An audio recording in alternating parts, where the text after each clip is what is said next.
from Karnataka, Director of Excel. Of sericulture industry. In the early years, seed production quality standards.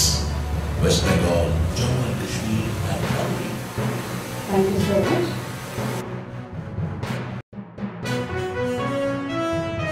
ಹೆಚ್ಚು ಜನಕ್ಕೆ ಉದ್ಯೋಗ ಸಿಗುತ್ತೆ ಮತ್ತು income ಜಾಸ್ತಿ ಆಗುತ್ತೆ, ನಿಮ್ಮ ಪರ್ಚೇಸಿಂಗ್ ಕೆಪಾಸಿಟಿ ಜಾಸ್ತಿ ಆಗುತ್ತೆ, ನಿಮ್ಮ ವರ್ಕರ್ಸಿಗೆ ಪರ್ಚೇಸಿಂಗ್ ಕೆಪಾಸಿಟಿ ಜಾಸ್ತಿ ಆಗುತ್ತೆ, ಅವರ ಜೀವನ ಉದ್ಧಾರ ಆಗುತ್ತೆ.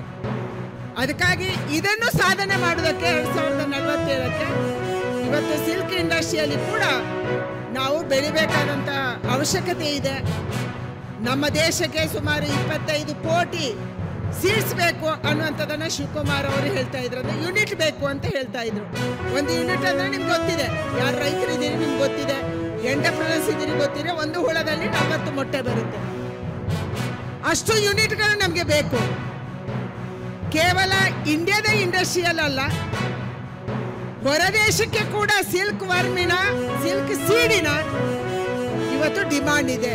ಅದಕ್ಕಾಗಿ ಈ ಡಿಮಾಂಡನ್ನು ಪೂರೈಕೆ ಮಾಡೋದಕ್ಕೆ ಸಿಲ್ಕ್ ಬೋರ್ಡು, ಕೇಂದ್ರ ಸರ್ಕಾರ, ರಾಜ್ಯ ಸರ್ಕಾರ ಮತ್ತು ರೈತರು, ಎಂಟರ್ಪ್ರನರ್ಸ್ ಎಲ್ಲ ಸೇರಿ ದುಡಿಬೇಕಾಗಿದೆ. ಅಂದರೆ ಇವತ್ತು quality of silk depends on quality of seeds. ಅದ್ರ ಬಗ್ಗೆ ಯಾವುದೇ ಅನುಮಾನ ಇಲ್ಲ. ಕ್ವಾಲಿಟಿ ಆಫ್ ಸೀಡ್ಸ್ ಇವತ್ತು ನಮ್ಮ NSSO ಏನಿದೆ, ಅವರು ಗುಣಮಟ್ಟದ ರೇಷ್ಮೆ ಹುಳುವಿನ ಬೀಜವನ್ನು ಕೊಡ್ತಾ ಇದ್ದಾರೆ. ಅದಕ್ಕೋಸ್ಕರ ಇವತ್ತು ಸುವರ್ಣ ಮಹೋತ್ಸವವನ್ನು ನಾವು ಆಚರಣೆ ಮಾಡ್ತಾ ಇದ್ದೇವೆ. ಈ ಸುವರ್ಣ ಮಹೋತ್ಸವದ ಈ ಪ್ರಯಾಣದಲ್ಲಿ ಯಾರ್ಯಾರು ಕೊಡುಗೆ ಕೊಟ್ಟಿದ್ದಾರೆ ಅವರನ್ನೆಲ್ಲರನ್ನೂ ನೆನೆಯುವಂಥ ದಿನ, ಅವರೆಲ್ಲರನ್ನೂ ಅಭಿನಂದಿಸುವಂಥ ದಿನ ಅಂತ ನಾನು ಹೇಳಬೇಕಾಗುತ್ತೆ. Now there's no time, sir. Now our slogan is, sir, seed to science, science to sustainable skill, skill to sustainability and society. The seed sector is a circular economy. We are giving the support to farmers. We are supporting the building environment. We are taking some kind of action for that. Then automatically, since a circular economy, whatever waste coming, we are making the waste to wealth also. In that way, our organization taking the tackle of the seed to science, science to sustainability, science and society. To deliver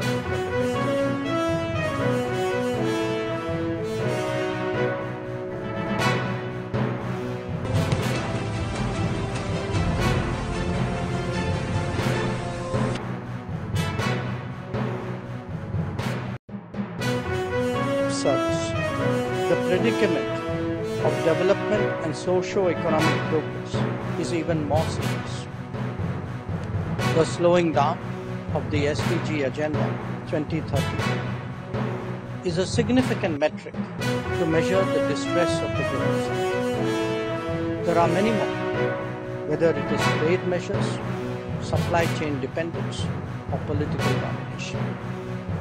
Yet, on such a notable anniversary, we cannot abandon it. However difficult, the commitment to multilateralism must remain strong.